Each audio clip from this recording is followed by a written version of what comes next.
Assalamualaikum warahmatullahi wabarakatuh. Shalom, Om Swastiastu, Namo Buddhaya. Salam kebajikan. Kami dari kelompok 4, mata kuliah Hukum Perlindungan Konsumen, Ilmu Hukum, Konsentrasi Hukum Bisnis, UIN Syarif Hidayatullah Jakarta, akan mempresentasikan tentang klausula baku, klausula eksonerasi, dan perjanjian standar dalam perlindungan konsumen. Dengan diketahui dosen pengampu Mustoleh Sirat SH MHCLA. Dan dianggotai saya sendiri Dinda Nur Maulidiah, serta rekan-rekan saya Anis Padilla Azahra, Nabila Cusna Parhana, dan Noneng Rahayu. Pengertian. Klausula baku adalah setiap aturan atau ketentuan dan syarat-syarat yang telah dipersiapkan dan ditetapkan terlebih dahulu secara sepihak oleh pelaku usaha yang dituangkan dalam setiap dokumen atau perjanjian yang mengikat dan wajib dipenuhi oleh konsumen.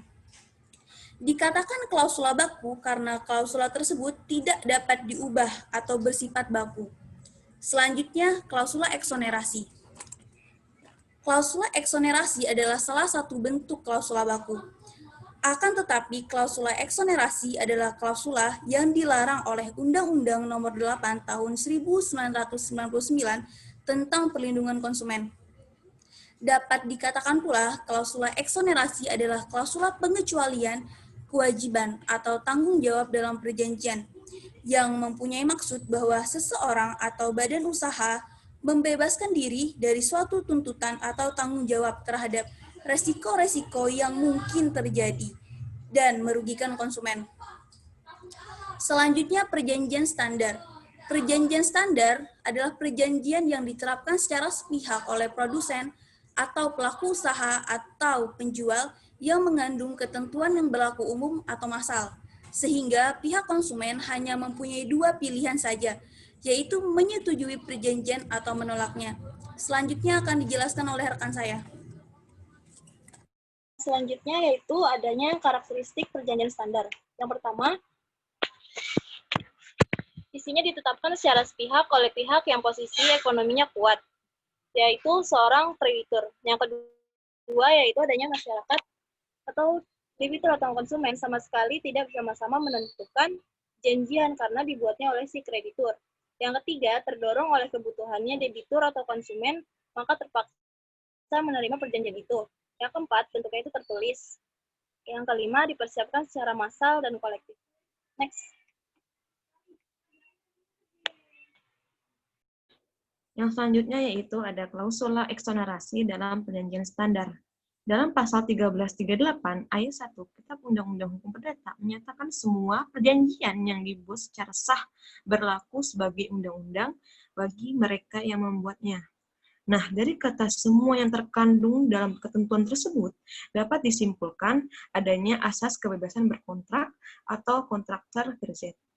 Asas kebebasan berkontrak tersebut memberikan kebebasan kepada para pihak untuk mengadakan perjanjian apa saja yang baik yang sesuai dengan tercantum dalam buku 3 Undang-Undang Hukum Perdata yang sifatnya terbuka terhadap perjanjian bernama, yaitu semua jenis perjanjian yang diatur dalam buku 3 Kitab Undang-Undang Hukum Perdata maupun terhadap perjanjian yang tidak bernama, yang tidak diatur dalam Kitab Undang-Undang Hukum Perdata dalam buku 3.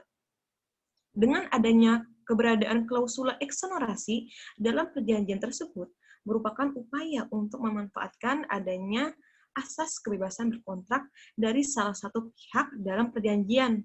Nah, perjanjian dibuat secara sah mengikat para pihak seperti undang-undang dalam pasal 1338 ayat 3 Kitab Undang-Undang Hukum Perdata. Ini para pihak harus melaksanakan apa yang telah disepakati. Nah, di samping itu pula, para pihak juga terikat asas itikat baik dalam melaksanakan perjanjian tersebut yang tercantum dalam pasal 1338 ayat 3 Kitab Undang-Undang Hukum Perdata.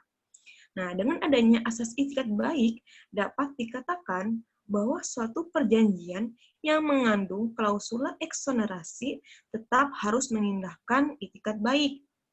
Prinsipnya itu bahwa klausula eksonerasi boleh dicantumkan dalam suatu perjanjian sesuai hakikat kebebasan pasal 1338 ayat 1 Kitab Undang-Undang Hukum Perdata. Namun, hal itu perlu juga dibatasin agar kepentingan pihak lain selaku konsumen tidak dikorbankan atau tidak dirugikan. Nah, bagaimana sih cara membatasinya? Nah, yaitu dengan mengkaji isi persyaratan itu sendiri dan menguji tingkah laku para pihak dalam suatu perjanjian dengan itikat baik. Dengan pengkajian itu, tentu akan diketahui perjanjian tersebut patut ataupun tidak patut. Demikian, seperti itu. Dan selanjutnya ada pengaturan perjanjian standar dalam Undang-Undang Perlindungan Konsumen dan dampak terhadap konsumen. Jadi payung hukum pelaksanaan perlindungan konsumen di Indonesia itu telah diatur dalam Undang-Undang Nomor 8 Tahun 199 tentang perlindungan konsumen. Perlindungan hukum terhadap konsumen itu merupakan kepastian hukum perlindungan terhadap penemuan hak-hak konsumen. Undang-Undang Perlindungan Konsumen itu memberikan definisi tentang klausula baku dalam pasal 1 sampai dengan angka 10, yaitu klausula baku adalah setiap aturan atau ketentuan dan syarat-syarat yang telah dipersiapkan dan ditetapkan terlebih dahulu secara sepihak oleh pelaku usaha yang dituangkan dalam dokumen atau perjanjian yang mengikat dan wajib dipenuhi konsumen. Dan selanjutnya itu pemberlakuan standar kontrak dalam masyarakat tidak terlepas dari 3 asas. Yang pertama itu ada asas konsensualisme yang menekankan pada aspek pencapaian kesepakatan para pihak dalam standar kontrak. Yang kedua ada asas pasta sunt servanda yang menitikberatkan pada kepastian hukum para pihak yang terimplementasi pada perjanjian menjadi perikatan yang tercermin dalam bentuk penandatangan standar kontrak. Dan yang terakhir itu ada asas kebebasan berkontrak yang menekankan pada kebebasan membuat atau tidak perjanjian, mengadakan perjanjian dengan siapapun, menentukan isi perjanjian, pelaksanaan, dan persyaratan, menentukan bentuk tertulis atau lisan. Selanjutnya, contoh klausul baku dan eksonerasi. Contohnya dapat kita lihat pada praktik perbankan. Sebelum adanya Undang-Undang Perlindungan Konsumen dalam memberikan kredit, bank boleh mencantumkan syarat sepihak di mana ada klausula yang menyatakan kalau si bank ini sewaktu-waktu bisa diperkenankan untuk merubah, menaikkan, ataupun menurunkan suku bunga pinjaman kredit yang diterima oleh si debitur tanpa pemberitahuan ataupun persetujuan terlebih dahulu. Dan dengan kata lain, ada kesepakatan bahwa debitur ini setuju terhadap segala keputusan sepihak yang diambil oleh si bank untuk merubah suku bunga kredit yang telah diterima oleh debitur pada masa ataupun jangka waktu perjanjian kredit ini berlangsung. Kedua, barang yang sudah dibeli tidak dapat ditukar ataupun dikembalikan. Yang ketiga, barang tidak diambil dalam waktu 2 minggu dalam nota penjualan, maka dapat dibatalkan. Berikut adalah contoh dari klausula baku. Selanjutnya, contoh dari klausula eksonerasi yaitu dalam suatu perjanjian sewa-beli, seharusnya segala risiko yang timbul di atas objek perjanjian tersebut ditanggung oleh pihak yang menyewa belikan karena perjanjian tersebut ini belum menjadi milik seutuhnya bagi si penyewa beli sebelum harganya ini dibayar lunas, karena masih harus terus dicicil dan juga segala kerugiannya ini ditanggung oleh si pemakai. Namun, biasanya dalam perjanjian jual beli ditambahkan klausula eksonerasi, yang mana klausula eksonerasi ini bahwa segala resiko yang timbul dalam perjanjian tersebut ditanggung oleh penyewa beli. Gitu.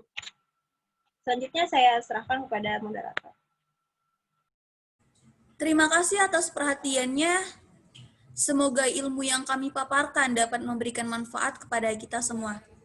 Wassalamualaikum warahmatullahi wabarakatuh. Mana sih?